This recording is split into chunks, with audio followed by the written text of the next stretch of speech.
No, tym razem to naprawdę jest jeszcze trochę zbyt ciemno. Dzień dobry, cześć, witam wszystkich bardzo serdecznie, tym razem z nad dworca kolejowego w Międzyzdrojach. Mając nadzieję, że w międzyczasie zrobi się już odrobinę jaśniej, już opowiadam, co to za pomysł w ogóle dzisiaj jest. Po wiosennej rundce dookoła Wyspy Wolin miałem jakiś taki, może nie głęboki niedosyt, ale zdałem sobie sprawę, że jest tyle fajnych zakamarków do odkrycia, które leżą poza utartymi szlakami, że koniecznie kolejną pętelkę będę chciał zrobić taką, że odwiedzimy wspólnie miejsca właśnie rowerowo mało uczęszczane albo nieuczęszczane w ogóle. No i na dzień dobry, może nie przesadziłem, ale już zdążyłem się zasapać, bo pozornie niewinne wzgórza tuż pod, czy też raczej nad Międzyzdrojami od samego początku nadają się bardziej do pchania roweru niż jeżdżenia. To nie znaczy oczywiście, że okolica nie jest jak najbardziej spacerowa, bo jest, tylko jeżeli w tych rejonach goszczą cykliści, to są specjaliści od tych bardziej terenowych aktywności, aniżeli taki zwykły turysta rowerowy. Pierwotnie mój ambitny plan zakładał przebycie szlakiem niebieskim całej pierwszej części trasy aż do Lubina. Ale już na etapie planowania okazało się, że to niemożliwe. To znaczy, co najmniej w części dawny niebieski jest już niedostępny, a po drugie, że z rowerem pod pachą to jest trochę jednak bez sensu. No ale po kolei. Po rozgrzewkowym pobieganiu po górkach, raz, że od razu zrobiło mi się cieplej, a dwa, od razu zrobiło się jaśniej, więc z niejakim takim westchnieniem ulgi pożegnałem wspinaczkę po polodowcowych górkach i ruszyłem w stronę Zalesia i Wicka jak człowiek, normalnym asfaltem. A czemuż to dawny niebieski jest zamknięty od Międzyzdrojów do Zalesia? No właśnie, z tego powodu. Dwie jezdnie nowej Eski rozpychają się w tym miejscu znacznie szerzej niż dawna droga, a zajętość terenu jest jeszcze większa ze względu na coś, co nazywa się pasem drogowym oraz takież też dodatkowe instalacje. I w tym miejscu pragnąłbym przypomnieć, że dla porównania taka nieporównywalnie mniejsza inwestycja na terenie Parku Narodowego jak ścieżka rowerowa wzdłuż drogi wojewódzkiej do Wisełki utknęła na etapie pozwolenia na budowę ze względu na oprotestowanie jej w sądzie przez organizację ekologiczną. Dobra, dość tej publicystyki. Lećmy w stronę Wicka, bo po drodze czeka nas pierwsza znacząca atrakcja, czyli pozostałości po wyrzutniach V3. I nie próbujcie tak jak ja dostać się tam od, nazwijmy to umownie, tyłu, atakując ponownie szlak niebieski. To z rowerem jest bez sensu. Zaparkujcie po prostu przy bunkrze Muzeum V3 przy ulicy Nadbrzeżnej, zwiedźcie sobie, udajcie się jak normalni ludzie schodkami do góry, zaoszczędzicie mnóstwo sił, które ja zmarnowałem na noszenie roweru, a jakichś szczególnych uciech po drodze, nie odnotowałem. No właśnie, V3. Wiele osób kojarzy bardziej rakiety V2, chociażby z tego względu, że Centrum Badawcze Armii Peenemünde na pobliskim Uznamie to nie dość, że dawny, rozległy, można powiedzieć słynny kompleks, to późniejsze skutki, jakie niosły za sobą badania nad V2, były dla ludzkości wręcz epokowe. Ale tu, jeżeli jeszcze nie oglądaliście, to zapraszam do filmu o Peenemünde. Link oczywiście możecie znaleźć w opisie. Ale wracając do V3, to właśnie ten projekt, chociaż mniej znany, miał ambicje większego zasięgu i masowości. I to właśnie tutaj, pomiędzy Wickiem a Zalesiem, ten projekt w 1943 roku został rozpoczęty. Docelowo kompleks baterii V3 miał być umieszczony pod Calais. No ale właśnie, jak to?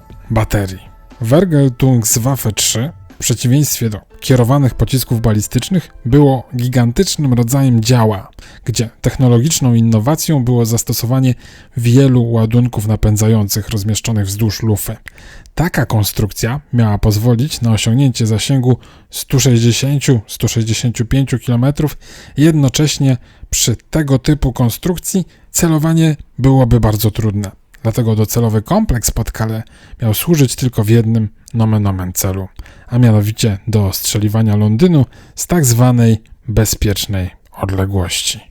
Dlaczego właśnie tutaj? Z jednej strony jest tu blisko do portów, węzłów transportowych, z drugiej teren jest zalesiony na niewielkich pagórkach, ale występuje tu bardzo duże nastromienie, dzięki któremu całość konstrukcji przy odpowiednim kącie była naturalnie zakamuflowana w lesie. Do dzisiaj zachowały się betonowe fundamenty wyrzutni 3 stanowisk, częściowo porośnięte, ale wyraźnie widoczne, opatrzone tablicami informacyjnymi. A tak poza tym, oprócz mrocznej przeszłości historii, rozciągają się tutaj całkiem niezłe, chociaż ograniczone lasem, widoki na jeziora Wicko Wielkie i Wicko Małe, bo ta część labiryntu wodnego północnej części zalewu nosi właśnie miano jezior. A tak swoją drogą, to chyba najlepszy widok tutaj jest zimą. Gałęzie bezlistowia chyba najmniej ograniczają widoczność.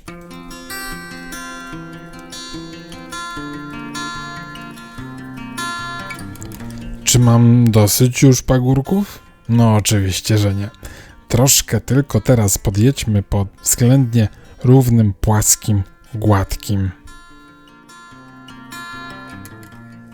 Albowiem nawet na ubitym szlaku może być fajnie i malowniczo. A tak trochę bardziej serio, to oszczędzajmy siły. Jeszcze dużo wrażeń przed nami.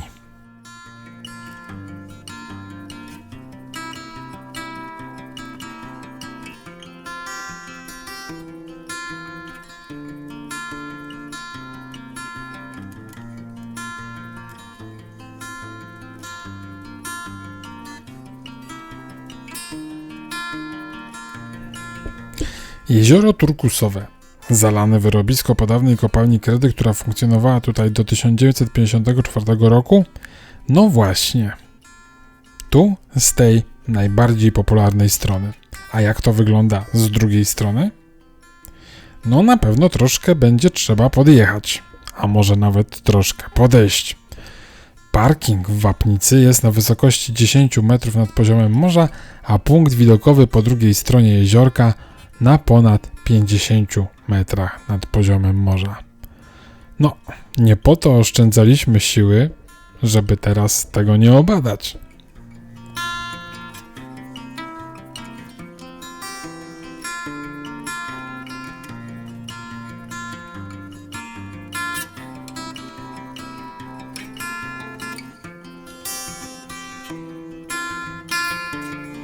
Punkt widokowy nosi nazwę Piaskowa Góra i wznosi się dokładnie na wysokości 53 metrów nad poziomem morza, a ze względu na swoje usytuowanie jest, jakby to powiedzieć, po prostu wyśmienitym punktem widokowym w kierunku północnym. No, to jak jesteśmy już z tej strony, to zachęcająco wygląda również następny punkt widokowy, tylko kawałeczek dalej i tylko kawałeczek wyżej, już nad Lubinem, na zachód, troszkę na zachód od wzgórza Zielonka.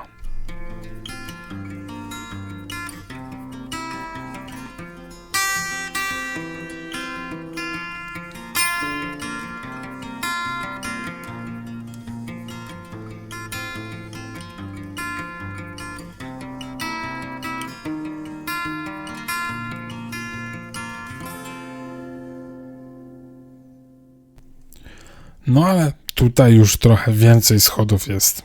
Nie ma sensu, absolutnie nie ma sensu tutaj nosić roweru. Już zwiedzanie V3 dało mi się trochę we znaki. Troszkę tu ten widok zarasta, ale ponownie jest dość zacnie i któryś raz z rzędu podczas tej eskapady odnoszę wrażenie, że jest to dobry plener na zimę, bez liści. Dziwne myśli czasami chodzą człowiekowi po głowie. A tak zupełnie na marginesie, to jest najwyższy punkt na całej naszej dzisiejszej trasie, co wcale nie oznacza, że nie będzie jeszcze pod górę. No to skoro tak daleko zabrnęliśmy w te góry, a właściwie całe te pasmo wapnickie już przebyliśmy, no to wypadałoby wyjechać w Lubinie. 2,5 godziny szwendania za nami i całe 11 km drogi przebyte. Niezły wynik. Nie ma jeszcze 10, więc Grodzisko chyba jest jeszcze zamknięte, bo to teren komercyjny, ale nie będę zerkał, bo po pierwsze musimy nieco podgonić, jeszcze sporo nieznanych ścieżek przed nami w południowej części wyspy, a po drugie chyba chcę sobie to Grodzisko na zimę zostawić, bo mi coś te zimowe widoki bez liści cały czas tak po głowie chodzą.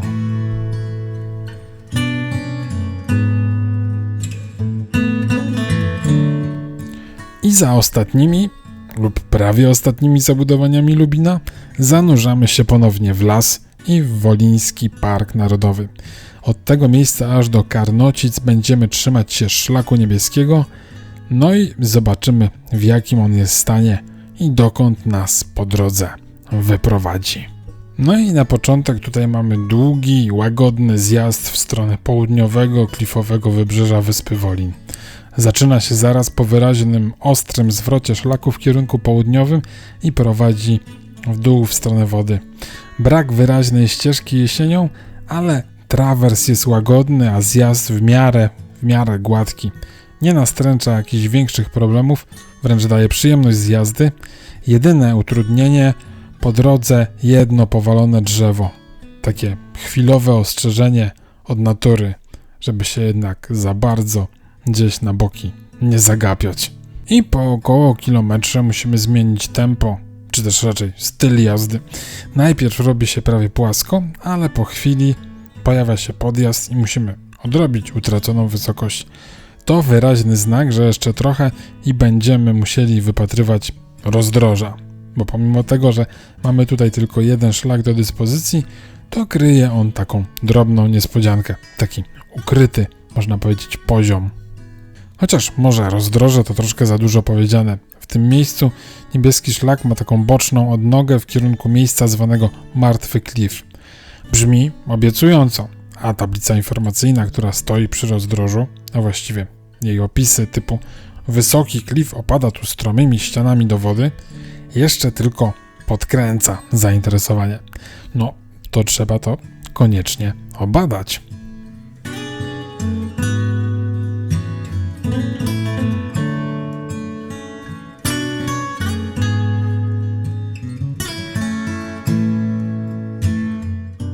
Na końcu tej odnogi szlaku, po dość ciekawym zjeździe, okazuje się, że przy pomniku drzewie Dąb Wolinianin widok jest jednak dość ograniczony. Sam dąb dzisiaj to raczej kadłubek, chociaż jego wiek szacowany na 450-750 lat czyni go jednym z najstarszych drzew w Wolińskim Parku Narodowym, to jego pozostałości nie wyglądają imponująco. No i teraz w dodatku trzeba jeszcze wrócić do rozdroża z powrotem pod górę.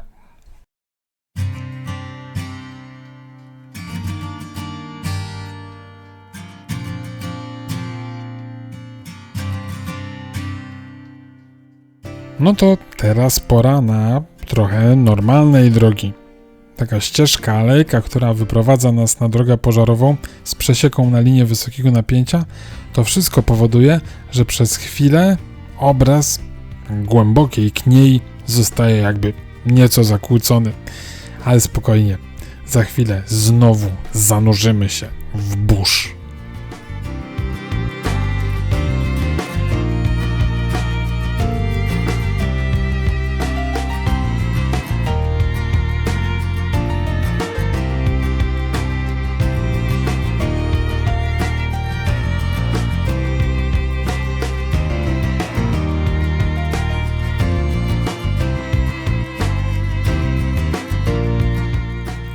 Albowiem znowu zjeżdżamy z, nazwijmy to umownie, głównej drogi.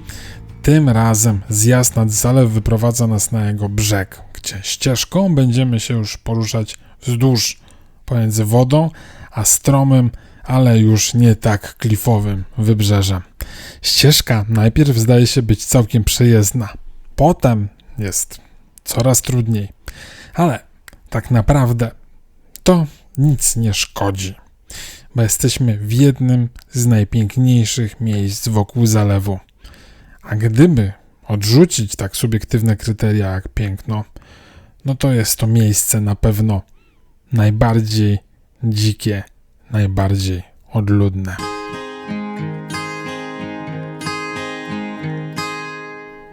Właściwie można by zaryzykować, może odrobinę górnolotne stwierdzenie, że tutaj droga przestaje być tylko sposobem na przemieszczanie się.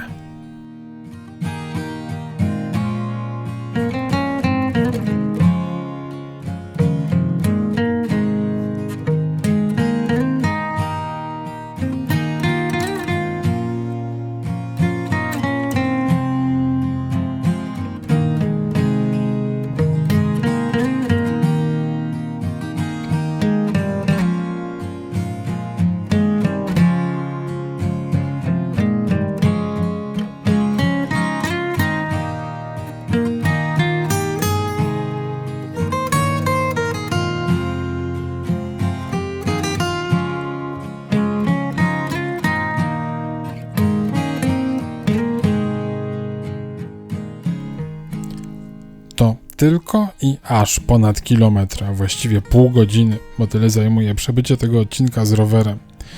To znaczy, na pewno można szybciej. Może można dużo szybciej. Tylko pytanie, po co?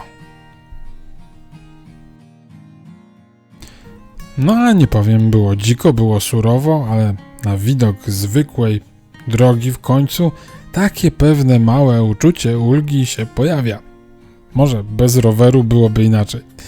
Karnocice, droga jaka jest, każdy widzi, ale po takiej dawce buszu wygląda to i czuć pod kołami to jak po prostu niesamowicie koła same się toczą. Musimy się znowu troszkę wspiąć, żeby dojechać do R3, czyli szlaku wokół zalewu, alias Blue Velo, na którym sobie jeszcze chwilkę zaraz poodpoczywamy. Gruntowa, leśna część, ale dobrze ubita i poprowadzona płasko. Teraz to w ogóle wszystko wydaje się być dobrze ubite i płasko poprowadzone.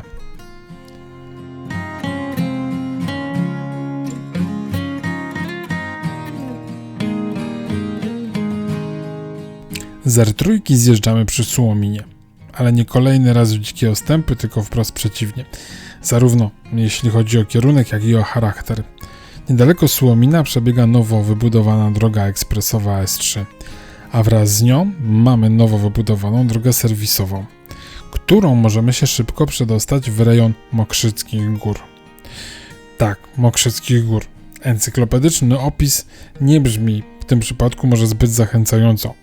Mikroregion ten stanowi guz morenowy, ale interesuje nas właśnie owo bezleśne wzniesienie, tak bezdusznie nazwane, około 67 metrów nad poziomem morza, co biorąc pod uwagę, że przed chwilą byliśmy w okolicach zera, daje pewne spore nadzieje na rozległe widoki. No i jest droga polna na całkiem wyraźne wzniesienie, tyle że bez nazwy wzniesienia, a nie drogi.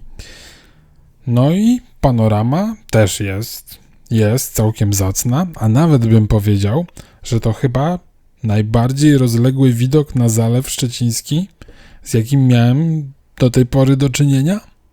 No, pozostało mi oczywiście jeszcze Grodzisko w Lubinie do obadania, ale podejrzewam, że nie daje ono tak urozmaiconego widoku. A może jeszcze gdzieś jest okazja na taką panoramkę? Jeżeli macie jakieś swoje typy, to bardzo proszę, dajcie znać w komentarzach.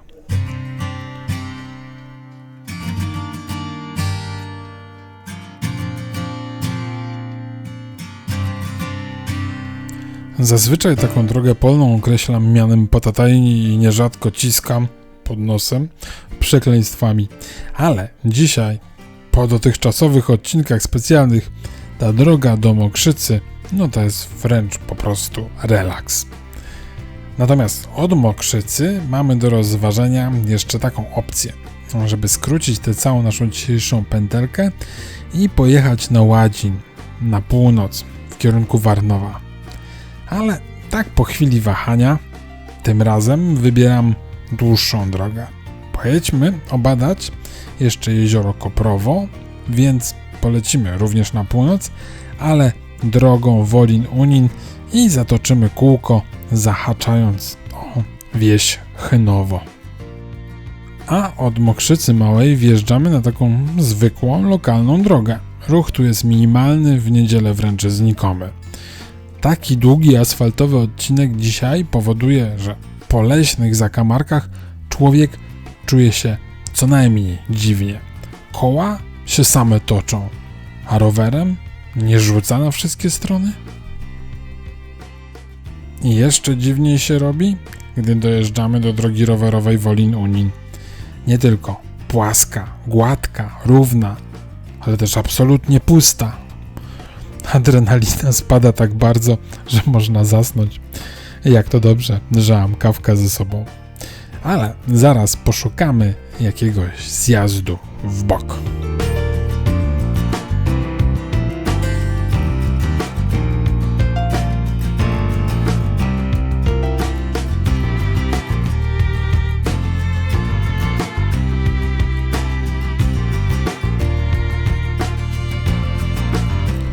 To znaczy, nie aż tak bardzo zaraz, bo najpierw całkiem niekiepski odcinek drogi spokojnie możemy przebyć do Unina, gdzie ten współczesny asfalt rowerowy się kończy. A od tego miejsca mamy przed sobą już osławioną patatajnię do Międzywodzia, czyli ciąg pieszo-rowerowy z dawnych lat, kiedy królowała kostka zwana Polbrukiem i tak jak stworzono ją, tak trwa, bez napraw i ludzkich interwencji. No ale nieważne.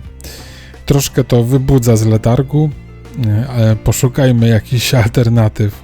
Przejeżdżamy przez Jarzębowo i przed Korzęcinem jest taki szuterek prowadzący do miejsca zwanego Korzęcin Kolonia.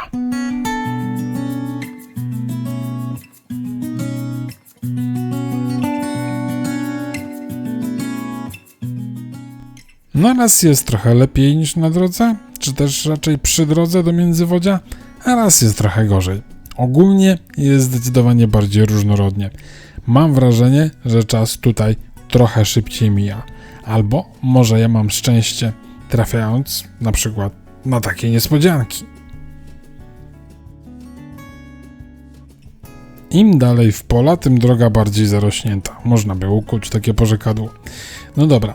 Po lesie jeżdżąc, to jednak jest jakoś tak bardziej miękko. Przed samym Chynowem droga już robi się jakaś taka bardziej zgruzowana. Ktoś tu ją jakimś kruszącym się betonem próbował utwardzić, czy co? Już bym sobie chętnie usiadł na ławeczce nad jeziorem i po prostu trochę posiedział, popatrzył. Ale no, to jeszcze chwilunia.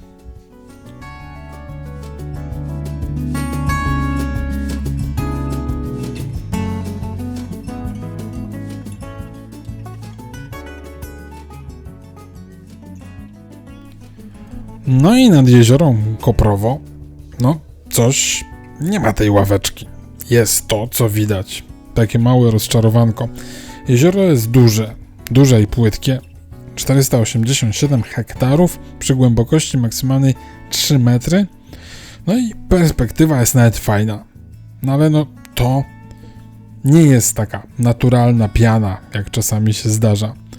Tę pianę czuć. Brzeg jest lekko podmokły, a i też sama okolica robi takie mało turystyczne wrażenie.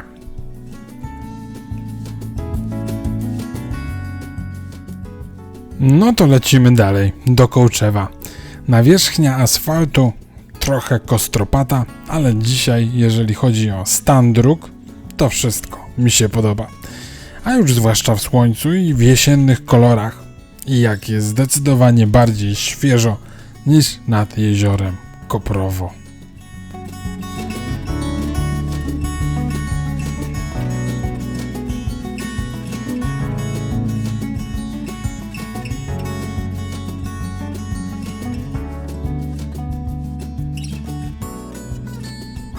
A jezioro Kołczewo zdecydowanie lepiej się prezentuje. Mimo iż takie z pozoru niepozorne jezioro, takie przydrożne, podobno jego wody są bogate w substancje odżywcze. Nie mam pojęcia jak to działa, ale jego wody są bardzo żyzne. Zamieszkuje je wiele gatunków ryb, takich jak szczupak, karaś, sandacz, czyli... Ale lećmy dalej, bo przyszedł mi do głowy jeszcze jeden ciekawy pomysł na dzisiaj. A czas dzisiaj leci jak szalony. To znaczy, czas leci jak zawsze. Fajnie. Tylko te kilometry zdecydowanie jakoś tak wolniej się nabijają.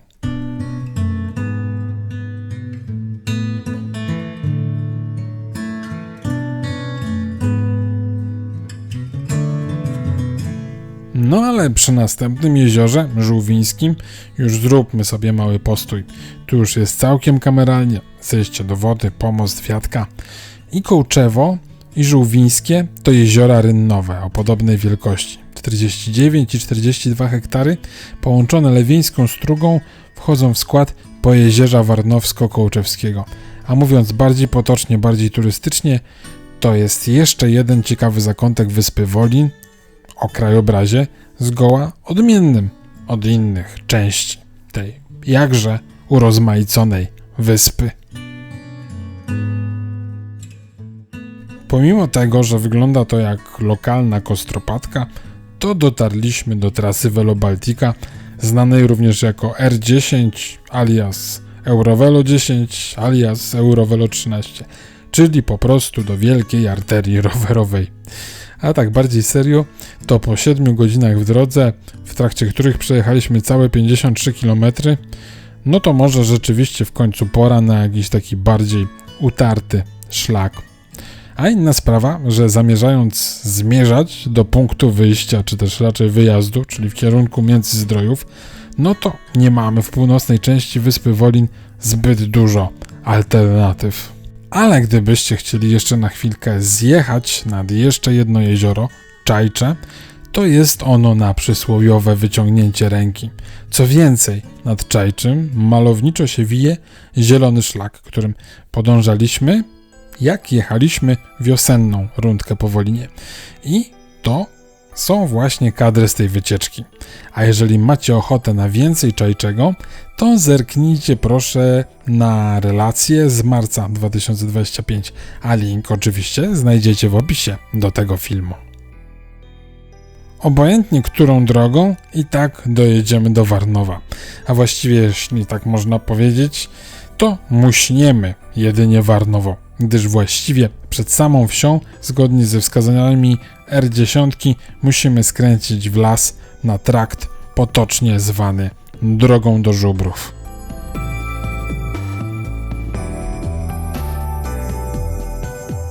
Żubry dzisiaj zamknięte. To znaczy żubry ogólnie na swoim dość okazałym wybiegu są w pewnym sensie zamknięte, ale teraz są nieczynne. Natomiast sama droga żubrowa, jak na spokojne, ogólne standardy nadmorskiej Velobaltiki, to był całkiem godny kawałek terenowej jazdy. No i troszeczkę się też trzeba było powspinać na takie niewielkie pagórki w środkowej części wyspy. No prawie jedną nogą jesteśmy w Międzyzdrojach. Ale może by tak jeszcze jakaś taka mała niespodzianeczka na sam koniec? Skręćmy zatem w stronę parkingu przy wojewódzkiej 102, czyli za znakami szlaku czarnego.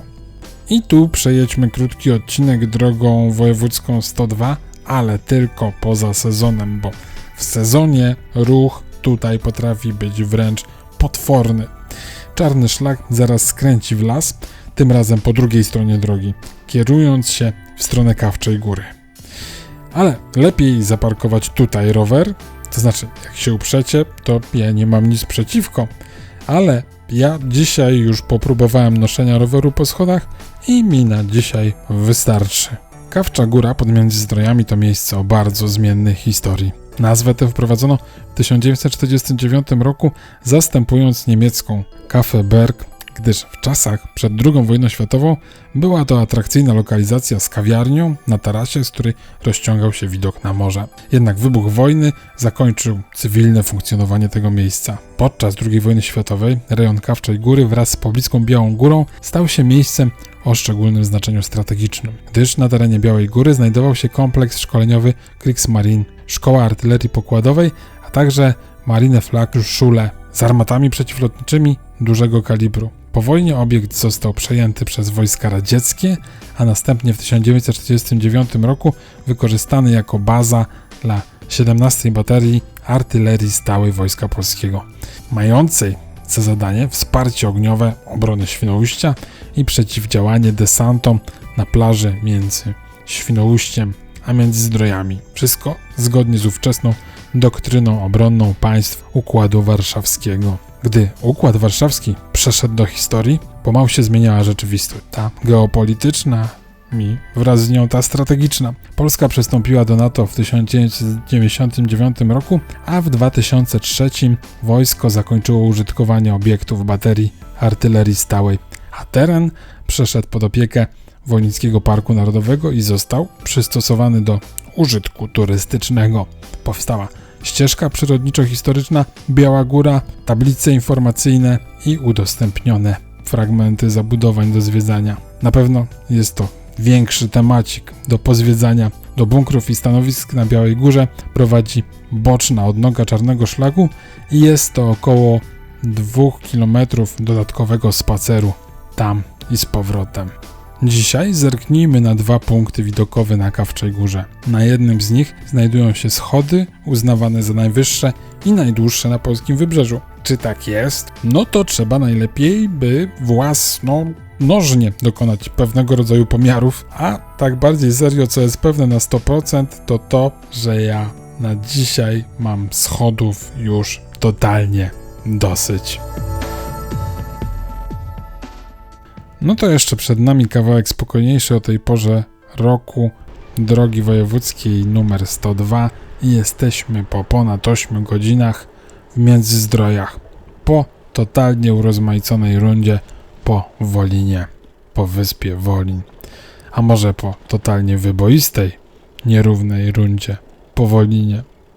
Właśnie, nierównej, a propos nierówności, tych w trochę innym kontekście, bo na pewno było nierówno, też w sensie intensywności, atrakcyjności poszczególnych odcinków. Która część przypadła Wam najbardziej do gustu? Dajcie znać, bardzo proszę w komentarzach, który etap dzisiejszej eskapady najbardziej przypadł Wam do gustu. A przy okazji, jeżeli film przypadł Wam do gustu, to dajcie znać bardzo proszę YouTube'owi o tym za pomocą łapki w górę oraz lub podbicia. A jeżeli obejrzeliście ten odcinek w całości, a jeszcze nie subskrybujecie tego kanału, to teraz jest idealna chwila, żeby to zmienić. I teraz też jest idealna chwila, żeby porozkoszować się kojącą linią horyzontu i pożegnać się z Molo w Międzyzdrojach z Wami. Dzięki za wspólnie spędzony czas. Do następnego razu. Do zobaczenia. Cześć.